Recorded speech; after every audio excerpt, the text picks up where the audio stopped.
Hi everyone. तो इसमें the effects of the war को हम लोग कंटिन्यू करेंगे।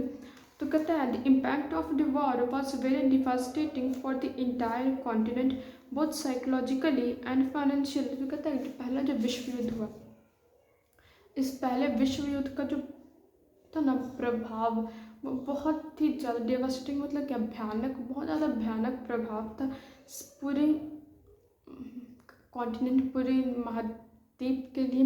मतलब पूरे जो कॉन्टिनेंट में जो लोग आए, जो कंट्री आई, उनके लिए ये चीज़ बहुत ही ज़्यादा भयानक था साइकोलॉजिकली एंड फाइनेंशियल। ना तो सिर्फ इसका इसका प्रभाव ना तो सिर्फ लोगों के दिमाग पे पड़ा, बट फाइनेंशियली भी इसका बहुत ज़्यादा भयानक प्रभाव पड़ता है। Europe was a continent of creditors. तो कहते हैं कि यूरोप क्या था, यूरोप पहले क्रेडिटर्स का कॉन्टिनेंट था, मतलब कि वो लोग पैसा लोन देता था, लेनदार था। वो लोग किसी से कर्ज लेता नहीं था, वो कर्ज देता था। यूरोप इस चीज़ में काउंट होता था कि वो कर्ज देने वाला देश था। But now it was turned into one of the debtors. पर कहता है कि पर यूरोप जो है अब कर्ज लेने वाला देश हो गया था, क्योंकि उसका जैसा कि पहले जिक्र है कि उसका जो सब रिसोर्स था वो नाली के पानी की तरह बहा था, तो उसके पास तो कुछ अब बच ही नहीं रहा था, तो क्या करेगा।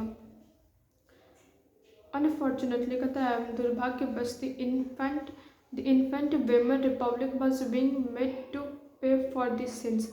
तो कहता है कि दुर्भाग्यवश अब जो ये जो नया जो वेमर रिपब्लिक जो डेवलप हुआ, जो जर्मनी को जो अभी नया वेमर रिपब्लिक का नाम दिया गया, चाहे कुछ भी, तो इसको जो है दोषी ठहराया गया कि जो भी नुकसान हुआ तुम्हारी ही वजह से मेरा नुकसान हुआ है, कि अब तुमको इसका भरपाई करना पड़ेगा for the sins committed by the old empire. कि तुम्हारे जो पहले जो एम्पायर पर जो तुम्हारे राजा जो शासन करते थे, उनका पाप का भुगतान अब तुमको भरना पड़ेगा। सिंस मतलब क्या होता है, पाप होता है। The republic was force to carry the burden of guilt. तो जो वेमर जो रिपब्लिक हुई, उसको अब दोषी की तरह वो जो भार अपने कंधे पर लेके अब उसको चलना था।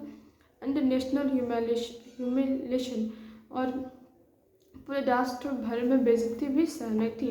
इट वॉज फाइनेंशियली क्रिपल्ड, और ये क्या था, अब पैसे से भी अब कमज़ोर हो चुका था। बाई बींग फोर्स टू पे कंपनसेशन, और इसको ऐसा फोर्स किया जा रहा था वेमर रिपब्लिक को कि आप नुकसान का भरपाई करिए, आप हमको पैसा दीजिए। Those who supported the Weimar Republic, वैसे लोग जो वेमर रिपब्लिक को सपोर्ट कर रहे थे उसको अच्छा मानते थे।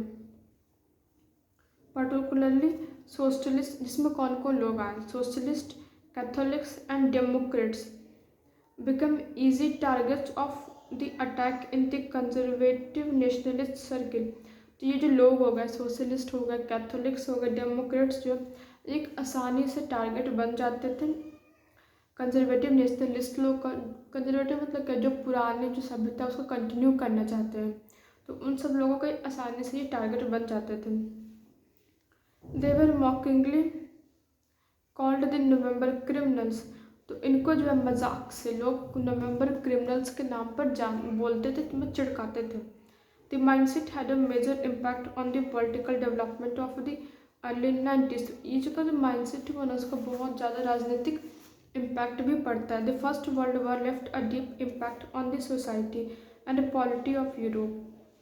तो कहते हैं जो पहला विश्व युद्ध हुआ, उस पहले विश्व युद्ध का फर्स्ट वर्ल्ड वॉर लेफ्ट बहुत ही ज़्यादा भयानक प्रभाव पड़ता है सोसाइटी, यूरोप की सोसाइटी पे, यूरोप की राजनीतिक पे इस विश्व युद्ध का बहुत ही ज़्यादा भयानक प्रभाव पड़ता है। Civilians were placed and worked under soldiers.